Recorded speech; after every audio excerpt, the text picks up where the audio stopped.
मैं doctor P.L. Chandrakar, विभागाध्यक्ष भूगोल विभाग, CM दुबे स्नातकोत्तर महाविद्यालय बिलासपुर।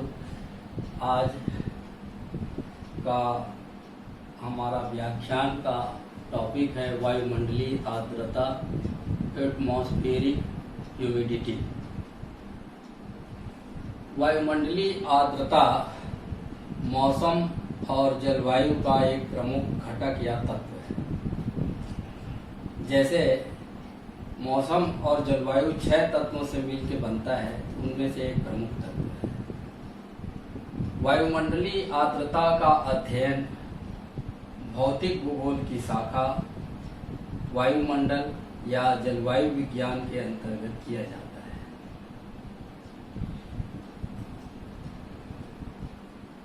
हमारे वायुमंडल में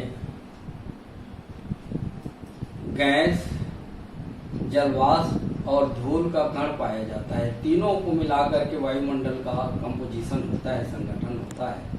उसमें जो गैस या जलवाष्प की मात्रा 2% होती है, अर्थात वायुमंडल में आर्द्रता की औसत मात्रा 2% होती है। यह मात्रा स्थान और मौसम और समय के आधार पर परिवर्तित होती रहती है। 0 से लेकर अधिकतम 5% तक वायुमंडल में आर्द्रता की मात्रा हो सकती है। जैसा कि इस पिक्चर से आप देख सकते हैं कि हमारा वायुमंडल गैस, धूल कण एवं जलवाष्प का यांत्रिक सम्मिश्रण है। ये हमारी पृथ्वी है और ये वायुमंडल है। इसकी जो संरचना है उसमें गैस, धूल कण और जलवाष्प है, और जलवाष्प की मात्रा समय और स्थान और मौसम के अनुसार 0 से 5% तक वायुमंडल में विद्यमान रहता है। औसत मात्रा 2% तक जलवाष्प वायुमंडल में रहता है। ये जानते हैं कि किसी भी पदार्थ की 3 अवस्था होती है, ठोस, द्रव और गैस। वैसे ही जल की भी 3 अवस्था होती है, ठोस बर्फ और द्रव जल और गैस। इसी गैसी अवस्था को ही जलवाष्प बोला जाता है। ठोस से डायरेक्ट जब गैस बनता है तो उसको ऊर्ध्वपातन या सब लिमिनेशन कहा जाता है। जब द्रव से गैस या जलवाष्प बनता है तो उसको वाष्पन कहा जाता है, और जब वाष्पन की ठीक उल्टा क्रिया होती है तो उसको संघनन कहा जाता है। इसी तरह से जब जल से ठोस बनता है या बर्फ बनता है तो उसको जमाव या फ्रीजिंग कहा जाता है, तथा ठोस से जल बनता है उसको गलन कहा जाता है। अब हमारा विषय जानने का यह है कि वायुमंडलीय आर्द्रता है क्या चीज है। जैसा कि हमने चित्र में देखा कि पूर्व चित्र में देखा कि ठोस, द्रव और गैस 3 अवस्था होती है किसी भी पदार्थ की, तो वैसे ही जल की गैसीय अवस्था है आर्द्रता। उसको पारिभाषिक रूप में हम कह सकते हैं वायुमंडल में उपस्थित जलवाष्प को आर्द्रता या वाष्प या नमी कहते हैं। वायुमंडल में उपस्थित जलवाष्प को आर्द्रता, नमी या वाष्प कहते हैं। इसकी विशेषता क्या है? यह वायुमंडल में रंगहीन है, गंधहीन है, स्वादहीन होता है। वायुमंडल में आर्द्रता की उपस्थिति के कारण हमारा वायुमंडल अदृश्य महासागर भी है। आर्द्रता का प्रभाव सबसे अधिक आर्द्रता का प्रभाव मौसम और जलवायु पर पड़ता है। यदि वायुमंडल में आर्द्रता नहीं रहेगी तो बादल नहीं बनेंगे, वर्षा नहीं होगी, चक्रवात नहीं आएगा। दूसरा प्रभाव आर्द्रता का पार्थिव विकिरण और सौरविक विकिरण पर पड़ता है। वायुमंडल में अधिक आर्द्रता होने पर जो पार्थिव विकिरण या दीर्घ तरंग से जो विकिरण होता है, पृथ्वी से जो विकिरण होता है, उसकी गति कम हो जाती है और वायुमंडल में और धरातल में तापमान बढ़ जाता है। यदि वायुमंडल में आर्द्रता की मात्रा अधिक होती है तो हमें सौरविक विकिरण भी कम प्राप्त होता है, क्योंकि वायुमंडल सघन हो जाता है। तीसरा प्रभाव वायु आर्द्रता का वायु राशि के ऊपर पड़ता है।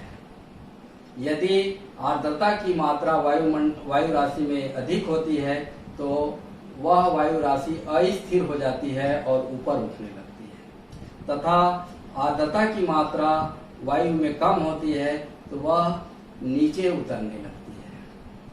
तो इस प्रकार से वायु की स्थिरता और अस्थिरता को आर्द्रता की मात्रा प्रभावित करता है।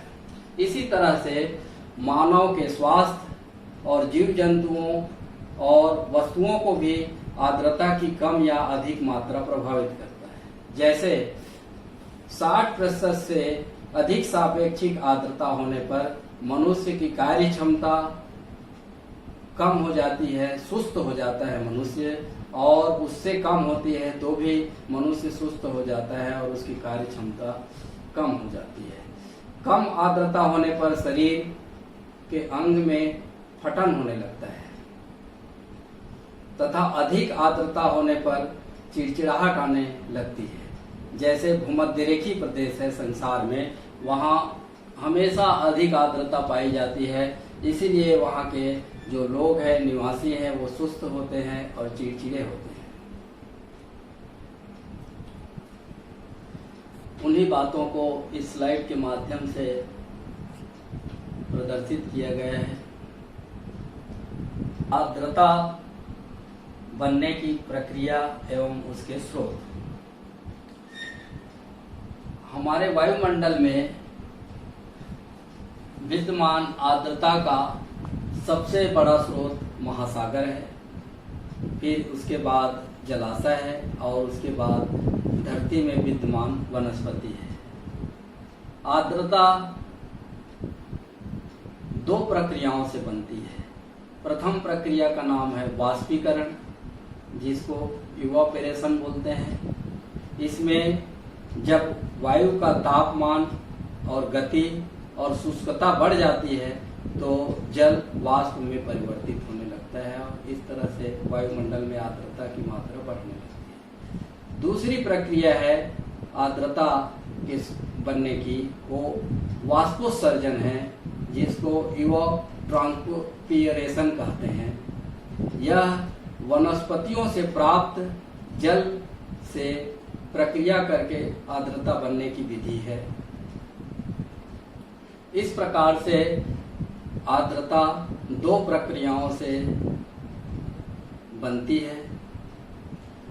इसको एक तरह से हम कह सकते हैं जलीय चक्र। इस पिक्चर के माध्यम से हम देख सकते हैं जलीय चक्र, जिसको अंग्रेजी में हाइड्रोलॉजिक साइकिल कहा जाता है, कि ये ग्राउंड वाटर है और ये प्लांट है। इवापोरेशन और ट्रांसपिरेशन की प्रक्रिया चल रही है यहाँ पर। उसके कारण से ह्यूमिडिटी का वायुमंडल में निर्माण हुआ और उससे फिर क्लाउड फॉर्म हुआ, और फिर क्लाउड फॉर्म होने के बाद रेनफॉल या प्रिसिपिटेशन होने लगा, और उससे फिर हमारा रन ऑफ वाटर बना और नदियाँ और झील और सागर बने, और इस तरह का ये चक्र, जलीय चक्र चलता है। आर्द्रता बनने की प्रक्रिया में यह भी जानना आवश्यक है कि जल को आर्द्र या वाष्प बनाने में कितना कैलोरी ऊर्जा की आवश्यकता होती है या खपत होता है।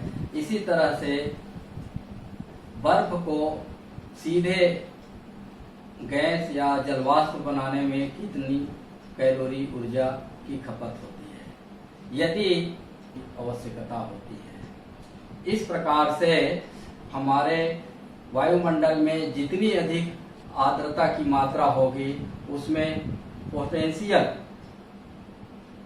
एनर्जी भी अधिक होगी, जिसको लेटेंट हीट के नाम से पुकारा जाता है। उसे हिंदी में गुप्त ऊष्मा कहते हैं।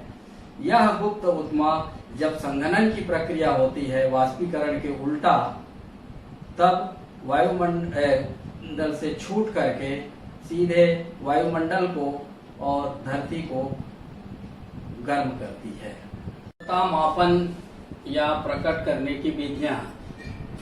विद्वान लोग आर्द्रता को 3 विधियों से प्रकट करते हैं। मौसम विभाग के द्वारा भी आर्द्रता को 3 विधियों से प्रकट किया जाता है।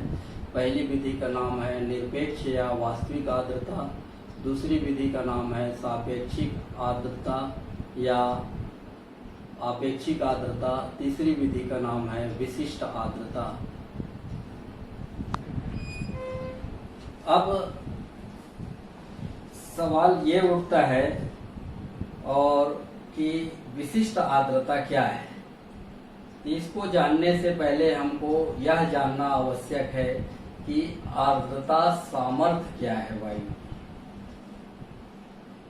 तो इसकी परिभाषा है, इसका अर्थ है कि एक निश्चित इकाई या आयतन की वायु में आर्द्रता धारण करने की क्षमता को आर्द्रता सामर्थ्य कहा जाता है।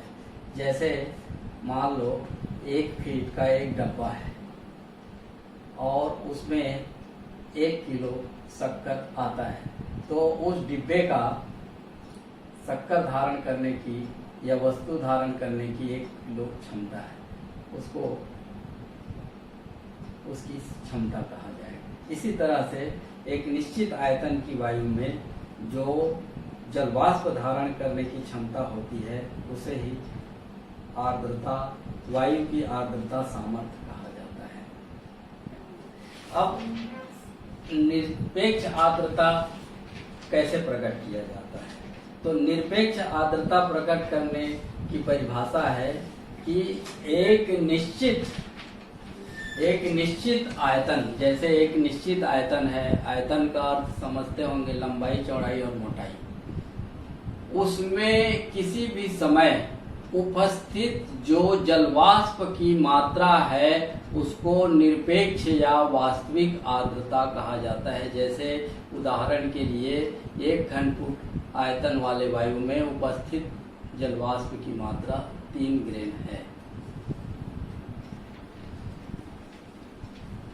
माध्यम से अनुमानित निरपेक्ष आर्द्रता विभिन्न तापमान में प्रकट किया गया है। जैसे 30 फ़ारेनहाइट तापमान में आर्द्रता और 50 फ़ारेनहाइट टेम्परेचर में आर्द्रता सामर्थ्य है वायु की 4.1 ग्रेन और उसमें उपस्थित निरपेक्ष आर्द्रता है 4.1 ग्रेन।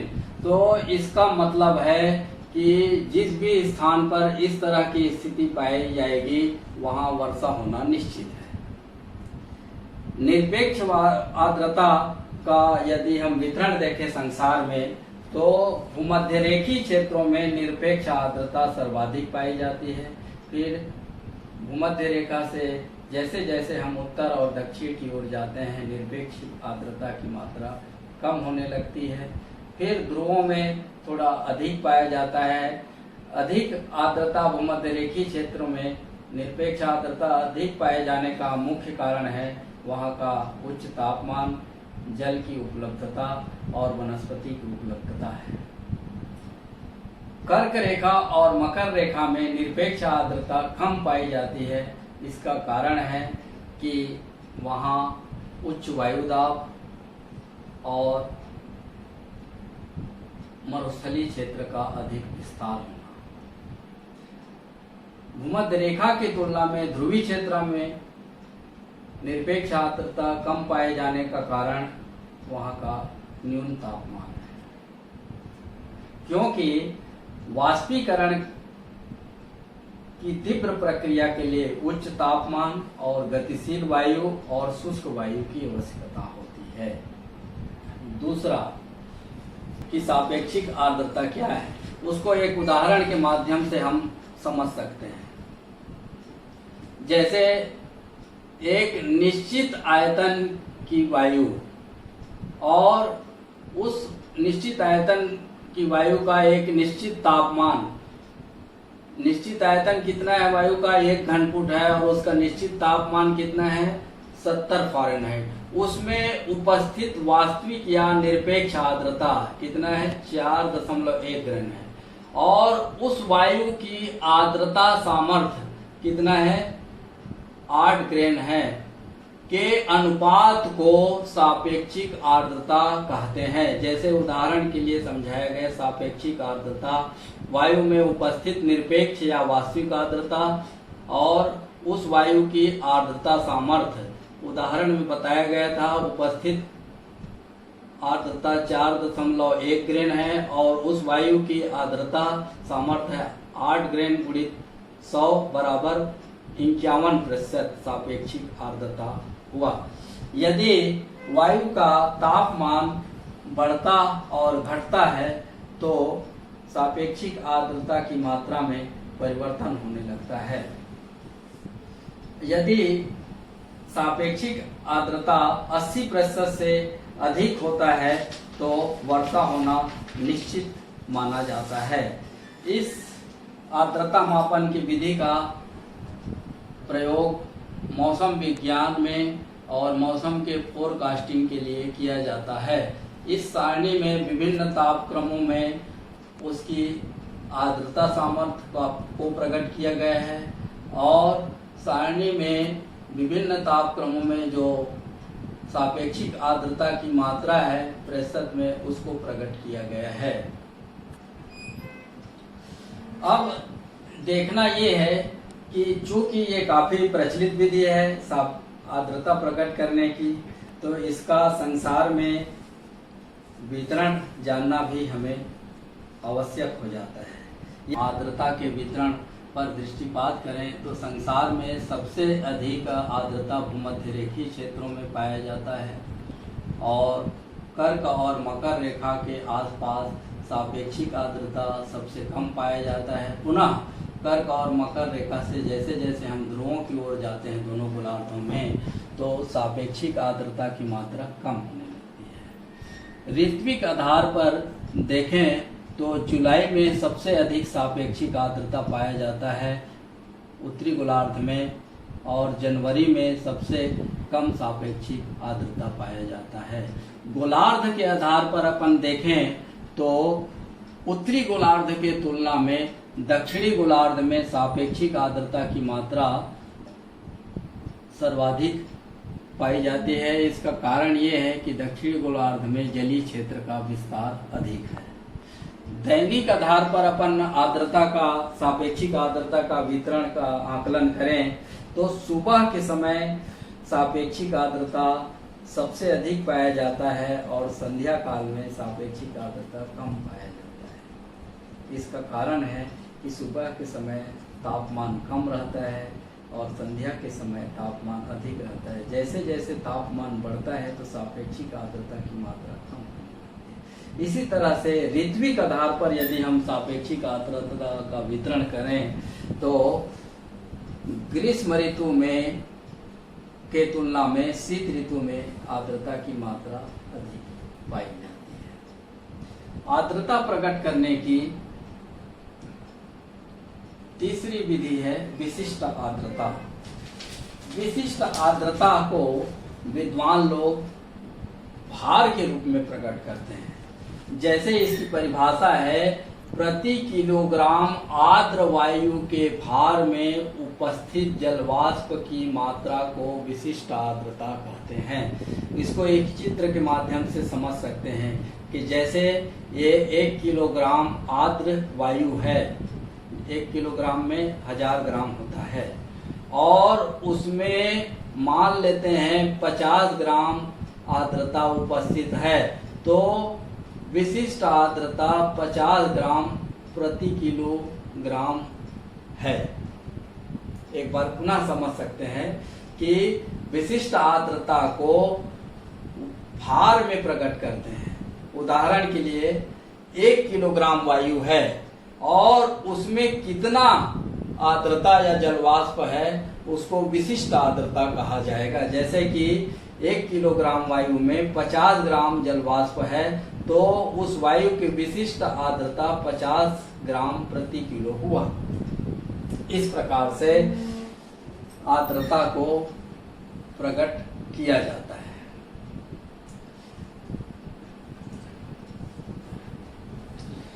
आर्द्रता को क्षैतिज और लंबवत दोनों रूपों में वितरित किया जाता है।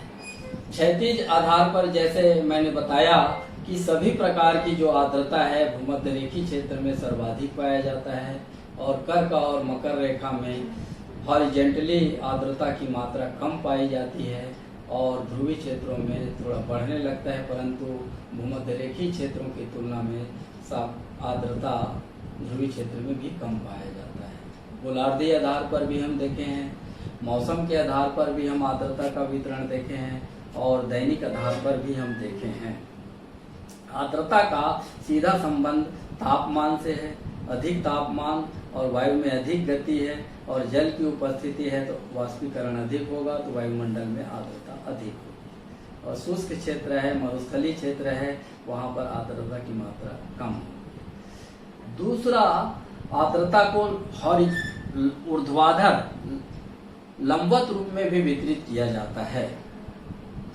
हम धरती से जैसे जैसे ऊपर की ओर जाते हैं तो आर्द्रता की मात्रा कम होती जाती है।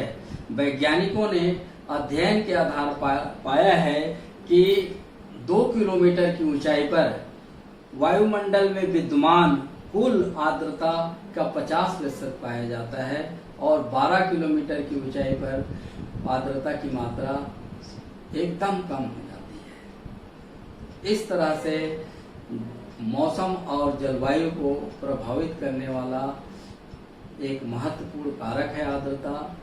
जिन 6 तत्वों से जलवायु और मौसम बनता है उनमें से एक प्रमुख तत्व है और इसको जानना और इसका मेजरमेंट करना हमारे स्वास्थ्य के लिए और मौसम और जलवायु को का फोरकास्टिंग करने के लिए अत्यंत आवश्यक है। भूगोल में वायुमंडल और जलवायु विज्ञान के अंतर्गत इसीलिए आर्द्रता का विशेष रूप से अध्ययन किया जाता है, क्योंकि सीधे आर्द्रता संघनन, बादल का निर्माण, कोहरा का निर्माण और वर्षा को प्रभावित करता है तथा साथ ही साथ चक्रवात और प्रतिचक्रवाती दशा को भी प्रभावित करता है। इसके अलावा सौर विकिरण को भी प्रभावित करता है। धन्यवाद।